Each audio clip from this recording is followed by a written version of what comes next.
Onawo sinzira okubeera ng'otulaba nkwaniriza nnyo olunaku olwaleero nkubuuzako nti wasiibye otya afunye okusoomozebwa nkusaasidde nnyo ofidde olwaliza n'okusoomozebwa okulala asootuka ku buwanguzi nkuyozaayoza nina ssaabawandiisi wa Common Man's Party General Bijirwa Moses agenda kubuuza tunatandika okwogera ebigambo olunaku olwaleero General Bijirwa wasiibye otya oli otya buuza abantu abatulaba abalungi MS Media mwebale nnyo mwebalire ddala maloboozi gejja kuba wansiko kuba ninamu ekisujjasujja naye nga kijja kuwona yala okwebaza okugoberera omukolo omukutu guno mu mbeera zonna era bagaliza programu ennungi abantu beeka muri municipality mbabuuzaako mu ngeri y'enjawulo ne mbasaba mwongere okumpa obuwagizi obwo tusobole okutuuka ku kitwagala okutuukako okununula constituency yaffe eve mu mikono gy'abatamanya ngamba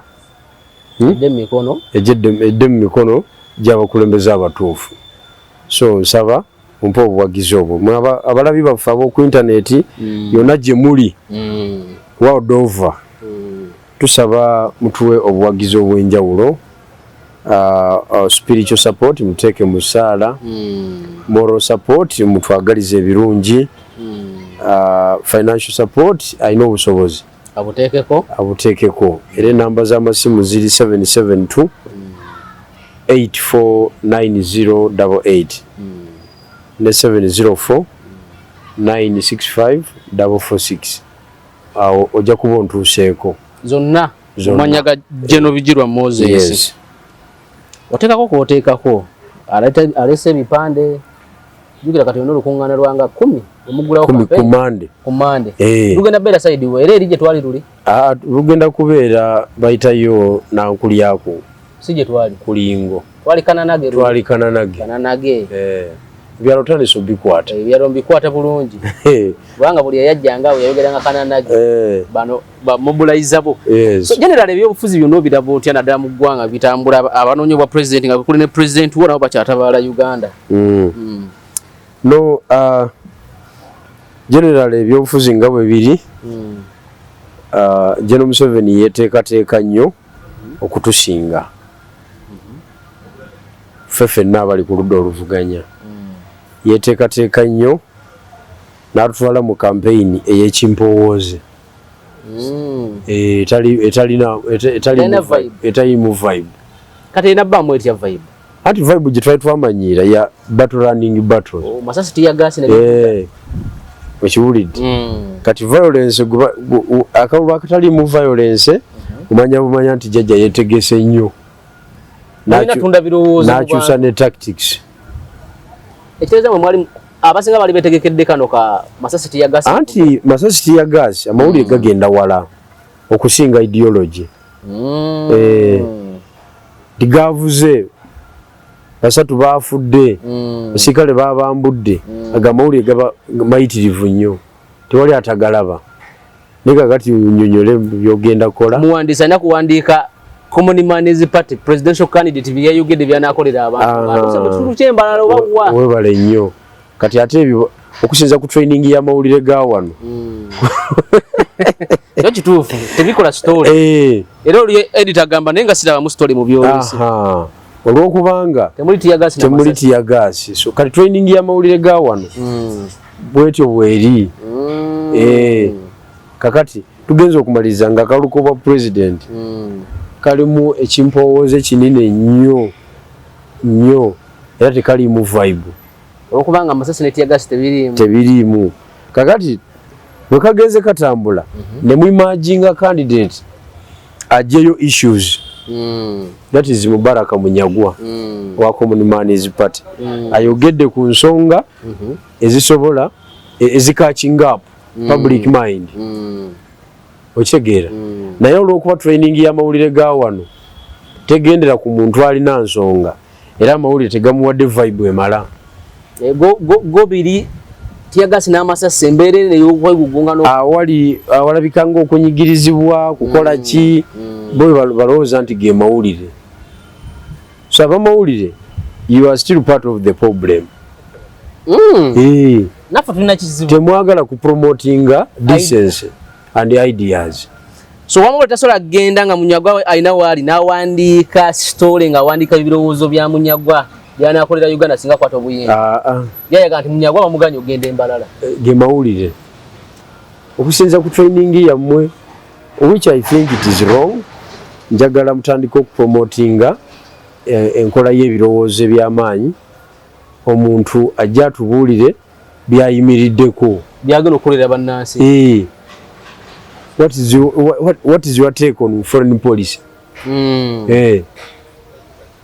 Okiwulire anyonyole ekyo anyonyole mbadde ndaba debate mu America mu kulonda kwa meya we New York na Uganda kwe yawangudde okiwulidde engeri gye badebatingamu baba debate nange yonjirabye batulekadda tuli wala nnyo tetunategeera bintu bino ate nga bakuwa eddakiika 5 wano munabyabufuzi okumuwa eddakiika 5 wano aba akyabuuza abeeko kyayogera bannaye mu ddakiika 5 nalabye omuvubuka waffe oyo gwe bayita Joran Muhammadan yayogeredde mu history wa Uganda tata wajja atya okubeera afuna te skala yes byonna yabinyoledde mu dakiika ezi 5 nasabiramu n'akalulu neyebaza n'obuwanguzi kwegamba ebintu olabira ddala nga politics waffe akyali wala nnyo akyali wala nnyo ekigambo ekitambula mu temuli vibe so ffe wano tosobola kati campaign nga bwe ziri era jajja agenda kuwewa landslide obuwanguzi bugenda bawaggulu kubanga population yennyini yerina okwesitula egambe nti mu bantu abeesimbyewo ani alina issues nti Munyagwa because Jorani abadde inferior mu America tabadde wa mutawana nnyo nnyo kiri awo abadde inferior n'olw'ebirowoozo bye but issues yatadde ku mmeeza zamufudde wina America ne bava era yagambye n'okugamba nti wini yaffe a breakings the political dynasty of this city omanyi kyekitegeeza ekyo abaluganda bakona emikono abadde bakulembera wabaddewo akatiimu akawamba akakundi ke kaleeta abakulembeze ke kajjako wano mu Uganda era mu bitundu ebyenjawulo waliyo abantu abeefuula bwe batyo naye kamuli tubalina basalirawo ffe tuleeta MP wano era bwe tumukyawa avaako okitegeera kakati obreaking otya akatiimu ako nga population yetegedde ensonga kwoyimirira naye nga ne population ndowooza ebalwedde okureceiving ebirowoozo anti population eno tulina ogidrivinga eve ku level eyo nze bintu bingi nnyo era kyeyongera kwongera okulaba obutambi bwa muganda waffe oyo kyokayogera oluganda lwennyini yakulira bunga wano musajja muna Uganda ddala nakolerako ne mu Nation Media Group bwasanga bana Uganda ayogera luganda okitegedde yalidde obukulu gomayo bwameya bwa New York tekitegeeza baswaziniga ebimu ku bibuga ebisinga okuba ebyamaanyi kyekisinga amaanyi mu nsi yonna buli omu kyeyegomba okugendamu New York City tebakulimba ali ku level kati z'abaani z'abaswaziniga abe California ayava wane Uganda naye nga kati mweye embeera lwaki atuusaawo because the population of the Americans in California they are empowered twogera ku mulonzi twogera ku mulonzi Omumerika alina obudde obuwuliriza ebirowoozo bya buli omu nkugambye era bino mutulekerawo okwekwasanga ensonga okwekwasanga bino mu candidate kandi talina ssente Jordan yakugambye nti he has been fighting against $40 million alina opponent yamuinvestinzemu $40 million kumukuba yazikubye naziteeka wali $1 ana yazimenye azimenya na birowoozo na birowoozo nenge birowooza biguza abantu abalirode ku receiving buterevu kati ekiri ekyo anti kakati abantu tulina babuulira nti America gye mwegomba bweti bwetambule yita mu bulumi nayo yerekereza ow'essente neronda owaki ow'ebirowoozo negamba ndo $1 million eza $. Webale nnyo webalire ddala. Webale kuzireeta naye tugenda kuwaka. Naye ebirowoozo byo tebitukolera kati. Wano mu kibuga New York. Tuwadde ono omwana yakutte ekintu. Kirimu kati. Meya nagenze okulaba kino ekiwala Kibahati nga sebo be bali wali basembedde.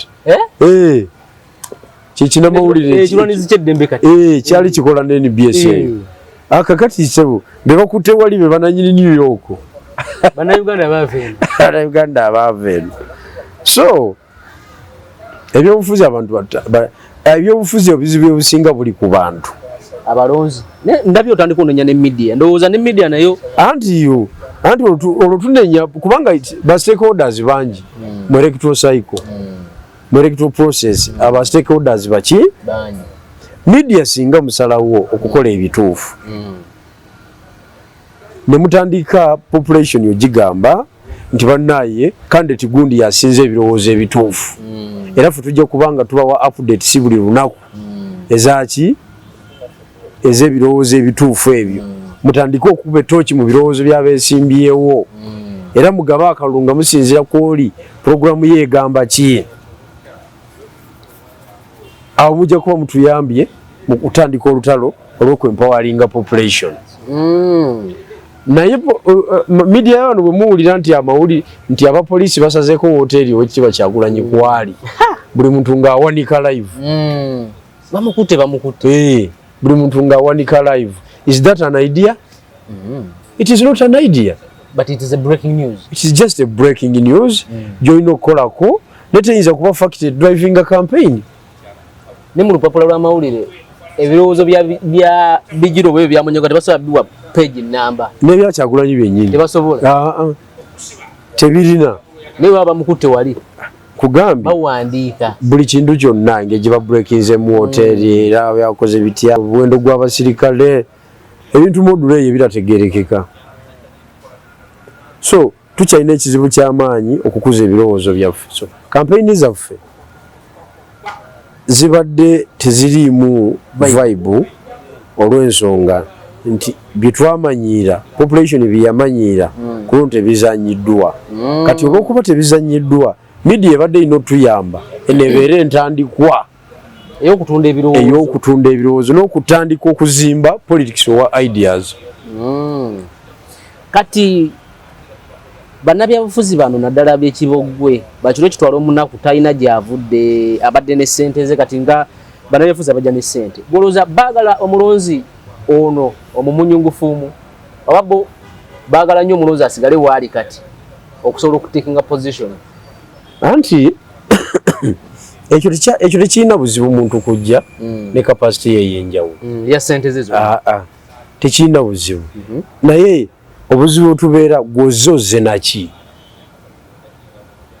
Woba oleza ebirowoozo ebikuba ebirowoozo ebibaddewo byonna akalulu bakakuwa. Oze na ssente? Money is not an idea. Twala ebibira by'obufuzi ebimma abantu kadi olw'okuba nti tasobola kusponsoringa campaign. Anti tebamanyi nabo. Anti nabo tebamanyi nabo beetaaga kusomesebwa. Abakulembera ebibiina by'obufuzi. Ate gulabawo omutendeke. Tewali. Nabo beetaaga kusomesa. Ekisooka ekikozesa ekyo nti n'ekibiina kyennyini kiba tekirina birowoozo. Bantu bye bamanyi bye kiyimiriddeko. Ng'olinayo ideological issues z'omanyi ku NRM. Bagamba protecting the gains. That is not an idea. President Museveni kyatambuza kati. Those are campaign programs. It's not an ideological statement. Kibiina kisobola omalayo emyaka 4 nga tekirina idea ku kitambulira. Tekirina. Era bajja kugamba socio-economic transformation. That is not an idea. It is not an ideology. Okitegedde? Mujijja mu communism, mujijja mu capitalism, socio-economic transformation. Socio-economic transformation. Eyo statement driving eva muki tukutegeere bulungi. NRM. NUP terina ideology.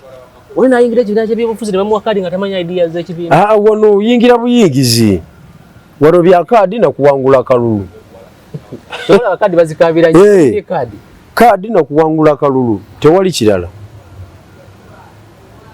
okitegeera kakati kyawe nkugambira nti njagala abatuwuliriza n'abatulaba tutandike okuzimba ebyobufuzi ebiri ideological ng'omuntu ajja n'ayogera sense within 10 minutes n'akola speeching eri wonderful kati nekisigala eri balonzi abalonzi lwaki ebitundu byaffe tebiina nkulaakulana gye tuva mu byalo because abantu betulonda tebalina bifaananyi bya bintu birungi abantu kati ze tunuulira abantu beneesimbyewo nabeeka muli nga mu nsi ezikuzeekuze bali badde batimbi ba bipande naye kati bebeesimbyewo eyo tuvaayo tutya muntegeera ate entegeera tugimanya ng'omaze kwogera kituufu omala kwogera tutegeera nti otegeera batutegeera kati byeboogera biraga nti balina kutimba bipande naye nga bali ku ballot paper kugambye be baagala okutwala wiini era bakambwe bazibu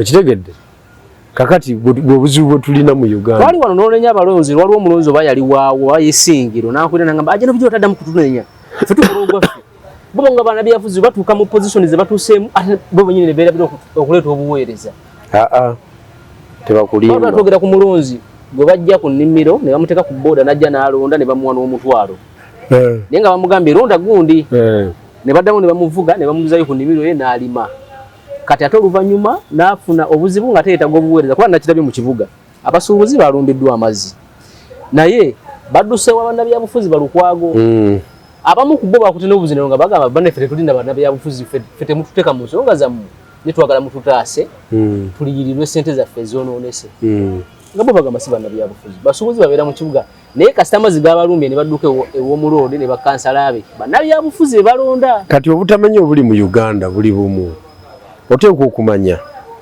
mu bulamu bwaffe tuwangaaliramu ani abumanaginga ng'ogyeko life yennyini Katonda gy'akuwa but who manages the day-to-day affairs eza community muwangaalira politician kitegeeza naawe gwe bamanaginga olina kuba nga oli political so buli munnauganda is a politician enjawulo ebeerawo nti ozanyira ku level ki politics wo but no one escaping okubeera politician taliwo buli munnauganda ne mu nsi yonna bwekiri politician because politics controls 99.9% ey'obulamu bwaffe bwetutambuliramu buli lunaku kati osanga mu ekereziya mu muzikiti mu church mu katale totuleeta wano byabufuzi byo bajega era ne bakumma n'omuzindalo okwogera bajega tebamanyi bajega olw'ensonga kinjala okutegeeza politics yasookera mu banaddiini okitegedde eri mu AD mu 1940 wakoze biti eyo AD banaddiini be baali ba president bakulembera amawanga kati watuuka time gye bayita Renaissance period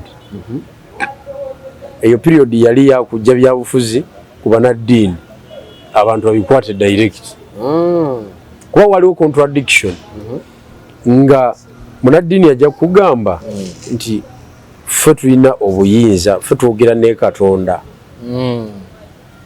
naye nga interpretation y'ekyo nga tegwayo kati ate ne wabaawo ne issues eza humanity ez'obuntu okitegeera ezeetaaga okumanagi kwegamba management yazo nga oli alina kuba nga ali ku nsi nga tebiriimu Katonda issues ez'okulima enguudo ebyo si byakusabira kuzimba malwaliro ne bogena mu church n'osulawo munnabyabufuzi yalina okikola kakati ne babyawula naga kakati eddiini esigale nga ddiini n'abakulembeze basigale nga bakulembeze kubanga bo tusobola okubabanja tusobola obeekalakaasaako tusobola oba gobesa amayinja kyali ku munnaddiini oli akugambye ayogera ne Katonda kitaffe mu Katonda era bamuta kitaffe mu Katonda tunakubanja essomero ate tusobola wadde twakuwa ssente otugamba oyogera ne Katonda tunakuyisaamu egaali ensonga zaffe ez'oku nsi zo zisigale nga tuzeekolerako baana abakulembeze tusobola okutuukirira kakati omuntu yenna akugamba nti is not a politician aba tamanyi kyayogerako omusuubuzi yenna akugamba nti talina mu byabufuzi because ideologically ideologies zona zicovering ebigambo ebi bisatu political social and economic okitegedde political social and economic naye nga ekisookera ddala political tolina bweyogera ku economy nga toyogedde ku byabufuzi kubanga n'omusolo era baguteeseza mu paalamenti wali bannabyabufuzi be bamanagers b'eggwanga tolina bw'okuba mataba wali wansi mu Central Business District mu Kiyembe ne mu ebyo bya Ked n'ogamba nti ogenda kwewala ab'ebyobufuzi ekisooka bannabyabufuzi bebananyini bizimbe ebyo bali abali ku top abamalayo bebananyini byo mu bye mukoleramu be bakola policies zemutambuliramu wansi bannabyabufuzi bebakola amateeka agasolooza omusolo yo obadde okimanyi kati nti URA egenda direct paka ku retail shop n'egijjako income tax URA ebyo ebintu baba tebabijjako income tax anti nkugambye okusinziira ku amendments ze baakola parliament kati URA etuuka ku retail shop mama Aminola asembayo owakaduuka kati bamusolooza income tax emitwalo 18 omwaka URA kati wano ndowooza council yekikola KCCA URA yekikola kati ezo policies nga zivudde mu bannabyabufuzi era nze abantu beeka mulimba gamba muve mu muzanyo muli wano mukaaba n'omusolo mu muzanyo abeeka muli musolo gubatuddemu mumpoleza mubasolooza zino ne basolooza ziri parliament yayisa bills 36 nga za taxation income tax amendment 2025 value added tax amendment 2025 stamp duty amendment 2025 eje misolo jonna gyowulira nga boogera mu lulimi olutategereka mu parliament manya b'ofiisa bajja ku ground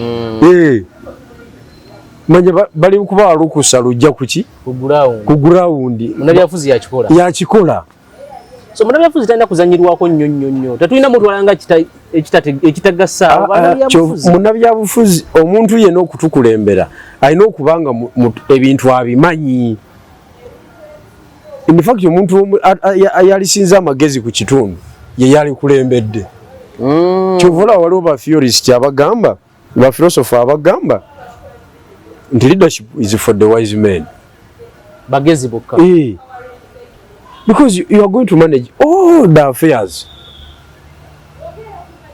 okitegedde kati omuntu atukulembere wano nga musiru omanye ekiddako yalina emundu yalina sente yalina amakoba yalina kinaye musiru omanyi kyekitegeeza because tulina okumanya politics kitegeeza ki kijja naki managing public resources buli kimu kiba mu ngalo zo kati wali badde kyovala bali ba philosopher abasookawo bagamba bakategorizinga leadership ngerimu emitendera egi esatu top leadership for the wise men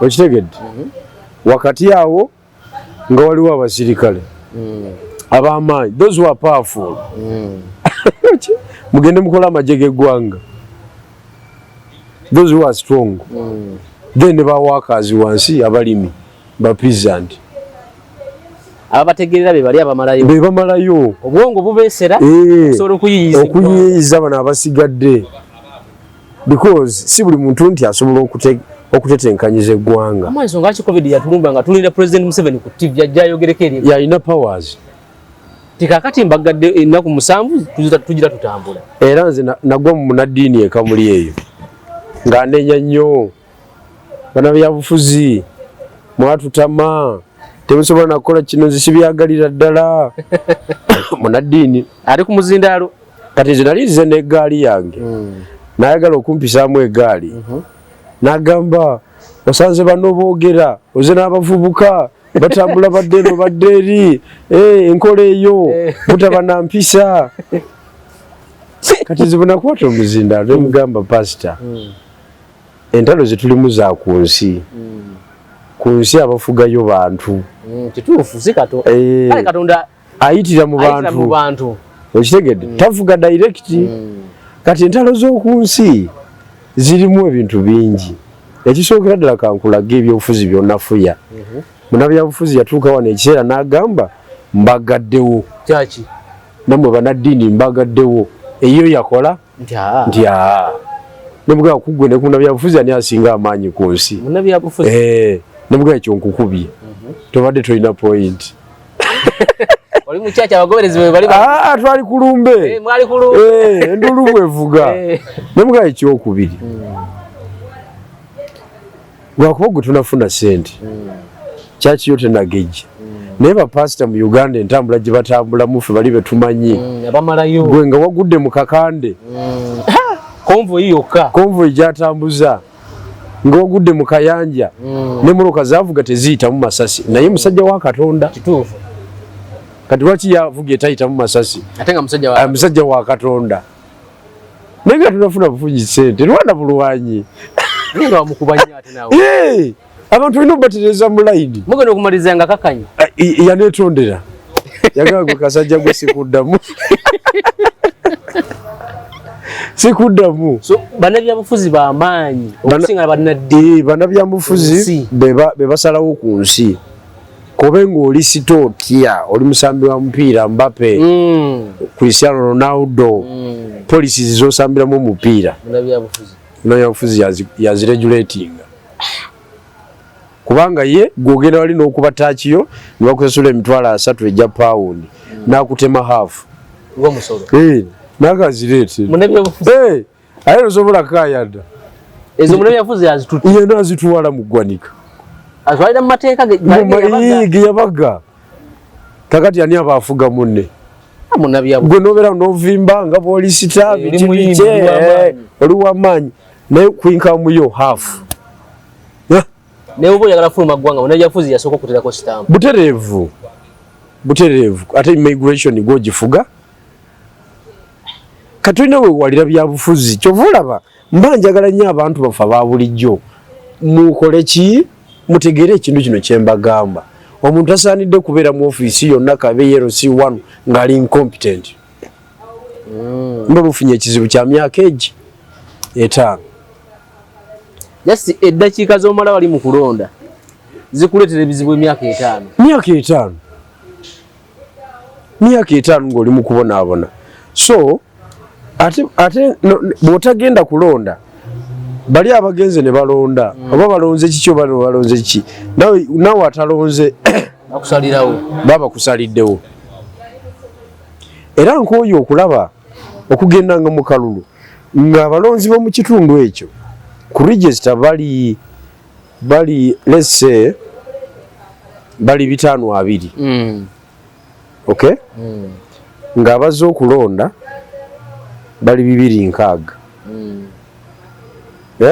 abono baba tebageze turn up ebadde 260 that is almost half that is 50% aba bagezezzaako polling station eriko abalonzi 520 nga wanguddewo afunye obulu 100 amuddiridde afunye 8 nga batazzi basinga abazze obungi basaliddewo kakati ate mu abatazze ne mugamba oyo yayita atya ani yalonda oyo naye nga nawe wenyini kyewalonda eggwanga n'oliteeka mu buzibu bwotalabanga era nkubira abantu beeka muri municipality omulanga basebo ne banyabo nsaba mujje mulonde kubanga ddembe lyo lyabwe bange mujje mumpa akalulu mu bungi nnyo njagala obululu 1,000 n'ekitundu abalonzi balinga bameka bali 3,800 lwaki tofunanga ebiri kitundu njagala gumu kitundu andi kakati lwa nsonga bukyanga tulonda mu Kamuli municipality tiwaliwo omuwanguzi yawo lyawezeza kakaaga naye lulimu ali mu 5 kakaaga tiwali yali akawezeza kati nze njagala menye rekodi ngende mu gumu kitundu balikodi bwabanga tiwali yali awezeza kakaaga nga lero n'oluwedde nabalaba mwali mu 5 abantu basatu ate nga yatuddira yali mu 1,000 okitegeera kakati nsaba ku luno mumpa obulwa omutwalo gumu n'ekitundu omala okubumpa nga tewaliwo batandikira kugamba mbu wowo wayini musimanya ayina enkwata mungi yaka anziridde abeereyo mu 4,000 15,000 kitegedde yano bijwa jatugendeko ku parliament ewasenyonyi tugendeko ewasenyonyi nga tumaliriza ekisooka abantu beeraliikirivu n'embula ya ssente z'omusolo abasajja n'abakazi bazegabanyamu Senyonyi yatuwadde breaking story ngeraga nti yafunye intero nga Europe nti waliwo bakamishona bananga n'empuuga kwali abeegabanyiza emiliyoni 400 buli omu. Ssente zino agamba nti bazegabanyiza bate bulungi mu kalulu ekisooka Senyonyi okuleeta amawulire gano essaawa zino eimu yebeera ki? Kati Senyonyi batukola bubi nnyo Basenyonyi abo. Sajjawo wa Fulogo Jump gwe wagamba asaana okugusibwa Fulogo Jump ensonga naye yazikutte dda Ssekikubo agamba ku luno ayina okugusa ensonga zino abafunye ssente zino bagibwemu obwesige nga bakamishona. Kakati nze point gye mbaddeko ya Senyonyi nti Senyonyi n'Oweekitiibwa Kyagulanyi batukola bubi nnyo ne bafunza olutalo ne luva ku jjajja ne ludda ku parliament n'ababbi baawo. Mu Uganda abantu abasinga okutwala essente si bannabyabufuzi, abantu abasinga okuba n'essente nga ate bazibbye mu gavumenti beba public servants, ba commissioner, PS, under secretary, director, abo batwalira ddala mpitirivu, chief accountant, abo bali birala nnyo. Kakati Senyonyi ali mu kaseera kazibu era ndabanga atajja kumalako. Ekisooka ateekwa okumanya nti ali mu gavumenti, akolera gavumenti, ali mu gavumenti ye NRM mwatambuliza emirimu gye kituufu ne facilities zonna ezimukolako 100% za gavumenti. Kakati enjogera eteyina kubanga efaanagana naffe abali ku street mwabeeyiye ebyammwe olina weefuniddwa akasente kuno ffe abali ku street ye kitegeeza naye alina kwogera nga wa gavumenti, ali part of the government. Okitegedde? Kakati ffe nga ffe abali ku lubeyo tumutunulira nga ayagala okukola amawulire olwokuba tuli mu kaseera kaki ka campaign. Ayagala kukola mawulire, ayagala okukola amawulire afune akalulu kubanga amawulire g'otuleetedde gali accurate. Agamba alina reliable source.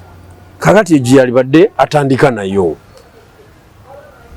oba oyagala ku breaking a story nti bano bafunye bye byenyini mu lusirikale babaddemu obw'amawulire yalibadde aleeta bwino oyo ng'ebaleeta ku mpuuga naye baagala okwongezayo olutalo lwa mpuuga nabo lwetulowooza nti lulina makulu. Ffe ng'abalwanyi lwatukola bubi nnyo kubanga luwugula luwugula ebizungirizi Museveni ne bikuba balakisi zonna ebizungirizi byadda kufe bennyini nga tubyesuulako, which is wrong. Kati neera alukomezaawo okubeera n'empuuga mwali. Kati njala okutegeeza abantu abalina experience mu by'entalo tebamanaginga bwe batyo nsonga, tekisoboka. ati gwe gajira mjiro gamba chinzo banga kitufu bafunye but management ya kino olaba nga ya kibogwe anti obuzibu obukiriwo bali bajja kujja bakugambe nti twafunye era bayogedde baserwanyi bayogedde obole omogezi wa parliament eraga mati banda bakuta ku sente ezo bona bo bayogedde kye tusobola okufuna mu kiri kimu nga ggwanga kwe kumanyako obumanya nti eziba tezinagabanwa zigenda kukola ki kugabanwa ne tunyiigamu bunyiizi kakati Ssenyonyi abaalo tutte mu mbeera ey'okutusaalizaamu sente nga nnyingi asajja ze beewa kutusaalizaamu busaaliza naye nga tewali kiyinza kukolebwa. Wona kyoyogedde nti Ssenyonyi alimanya nti ali mu gavumenti talina communicatinga nga fe abali ku street alina kujja nga ali well equipped. That is waba asaze kugenda nana activism we because that is activism. Alina okujja nga ajjudde n'amawulire so si kuterawo mbeera bali gye bagenda kwegaana slips yali zitadde ku mmeeza kuba ziri transaction zibeera official.